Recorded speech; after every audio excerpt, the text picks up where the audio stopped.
Bueno, voy a hablar de Estado y educación en la Argentina.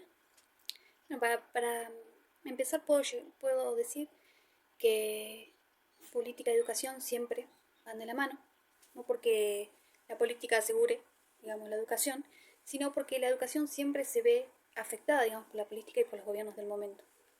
Bueno, en el periodo de 1880 a 1930, el periodo llamado liberal oligárquico, bueno, el contexto social de ese momento era un periodo de estatificación, de consolidación del Estado nacional. En ese momento el modelo económico era el modelo agroexportador, capitalista. Había escasos terratenientes, esos terratenientes eran las clases dominantes y eran los que tenían, digamos, voz y voto en la política del Estado. Es decir, participaban social, económica y políticamente. Y luego toda la población no tenía ese privilegio. Bueno, este modelo agroexportador necesitaba mano de obra, por lo cual el gobierno decidió, digamos, traer esa mano de obra desde el extranjero con los inmigrantes, ¿no? Entonces en esa época había mucho flujo de inmigrantes que venían a trabajar, ¿no? Para la producción del país, digamos. Entonces estos sectores sociales nuevos eran los inmigrantes que no tenían, digamos, participación, como ya dije, en la vida política. Había mucho fraude electoral, por eso es un sistema oligárquico, ¿no? Bueno, la educación en este momento estaba basada más que nada como una herramienta para el Estado, es decir, alfabetizaba, pero además homogenizaba a la población para, por ejemplo, instalar una lengua en común, ¿no? Era parte de la consolidación del Estado, de la identidad nacional, ¿no? De ese momento. Bueno, luego estos obreros fueron formando movimientos porque se encontraban con esta situación de que no tenían ni voz ni voto, de que la educación también se veían excluidos de la educación porque creían que la educación era una educación que imponía los ideales de, de los, digamos, políticos de esa época. Eh, por lo que, bueno, comienzan a formarse, ¿no? Partidos políticos, como los radicales, los socialistas, los sindicatos también de trabajadores. Bueno, y comienza una reforma política y económica. Y digamos, nuevos actores sociales comienzan a hacer presión sobre los políticos y aproximadamente en 1912 Roque Sáenz Peña propone y da comienzo a lo que es el voto universal y obligatorio, ¿no? Y se pone fin al fraude electoral. Otra cosa de estos partidos sindicalistas, digamos, obreros, fue en cuanto a la educación, eh, con esto que dije, que ellos sentían que los políticos de la época le imponían sus ideales, ellos querían formar, digamos, una educación liberal, ¿no? Escuelas libres, en realidad.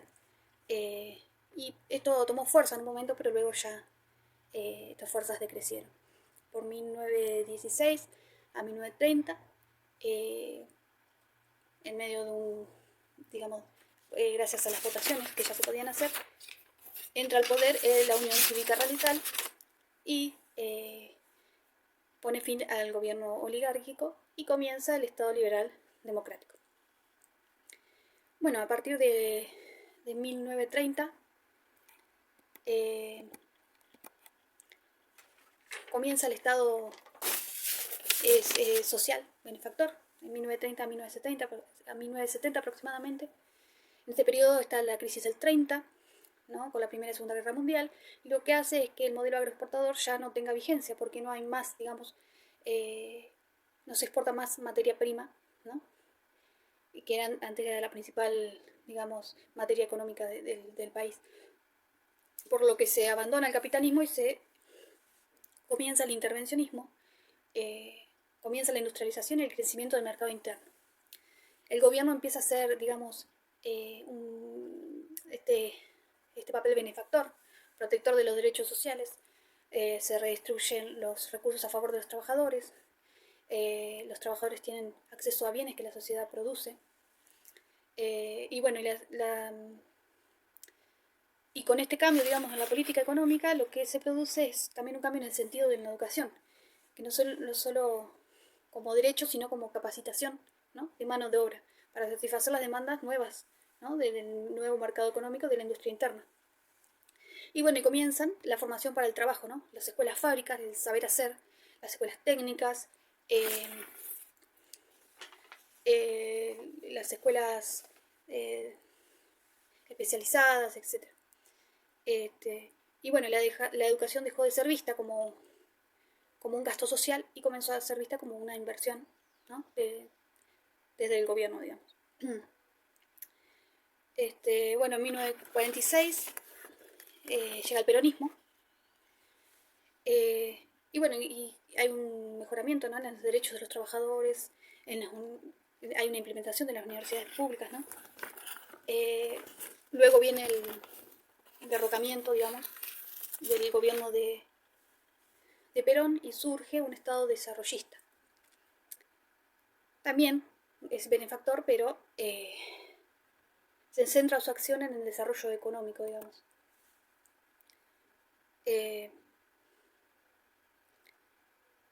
Y bueno, y su principal, digamos, la restricción de la participación política fue como lo principal de este periodo.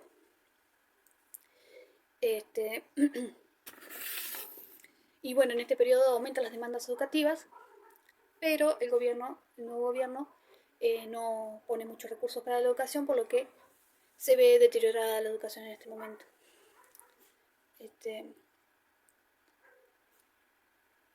Bueno, este estado benefactor va declinando hasta el 75, ¿no?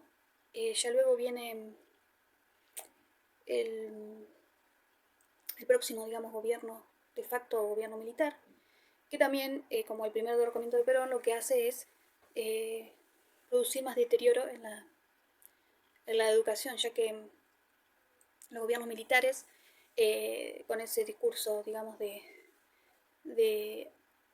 las teorías de seguridad nacional, lo que hacen es una discriminación ideológica y política, y bueno, hay un éxodo de docentes, y se restringe mucho, digamos, lo que el enriquecimiento, digamos, de la educación. Y bueno, y la educación se ve, digamos, favorecida en sus políticas ideológicas, ¿no?, en estos gobiernos militares. Y además se basan, digamos, en su discurso modernizante económico.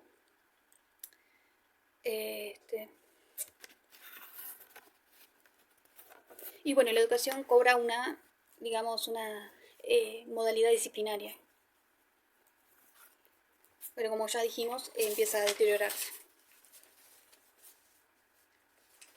Luego, aproximadamente desde el 76 al 83, este gobierno militar deja una economía destruida, con endeudamiento externo, interno, una crisis fiscal, una inflación, ¿no?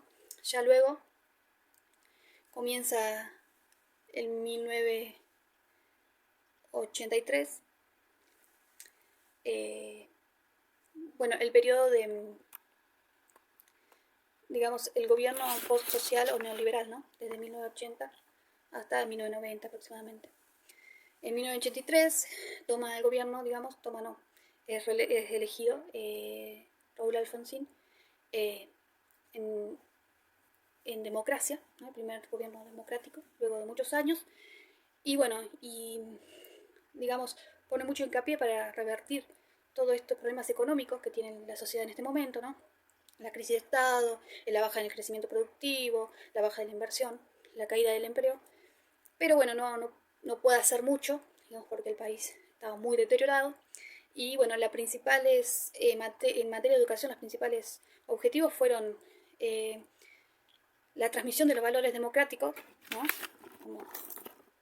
porque se venía de una época en que la democracia, no había democracia, entonces Lo principal fue los valores democráticos, sobre todo en los contenidos de las materias cívicas ciudadanas. También, bueno, se implementó los centros de estudiantes, se reincorpora a los docentes que antes habían sido, que los habían sacado o que se habían tenido que ir. Se sacó el examen de ingreso a la escuela media, la posibilidad de ingreso a las universidades, la normalización de las universidades públicas. Y bueno, y no mucho más hizo este gobierno. Luego, a partir del 90, con el gobierno de Menem viene un periodo de privatización. También un gobierno capitalista, un estímulo al capital privado, ¿no? Un gobierno neoliberal más capitalista.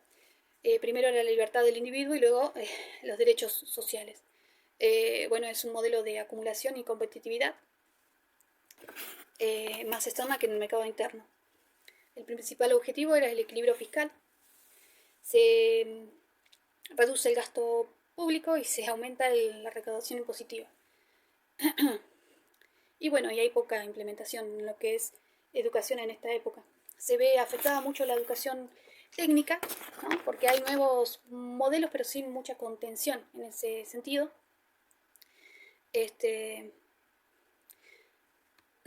Y bueno, hay muchos idas y vueltas en cuanto a los modelos educativos. Se toman modelos educativos desde Europa que luego no funcionan. Entonces, como que no hay mucha implementación de posibilidades nuevas en cuanto a la educación. Luego, por 2003 se revaloriza la escuela técnica. Por 2005 se hace un fondo nacional para la educación técnica y estimula la certificación de los títulos. Esto fue importante. Bueno, antes, en 2001, hubo una crisis general en todo aspecto, ¿no? Con la crisis del 2001. Y también, en cuanto a educación, hubo muchos avances y muchos retrocesos. Y bueno, y hasta el día de hoy, ¿no? Que se ve este mismo planteamiento, ¿no? De los avances y los retrocesos en la educación. En los últimos tiempos la escuela tiene un rol más de contención, de nutrición, que de educación, ¿no? Por esto mismo de la economía. Y bueno, y la educación pública debería, digamos, generar oportunidades porque va en paralelo con el desarrollo de un país. Bueno, esto es todo.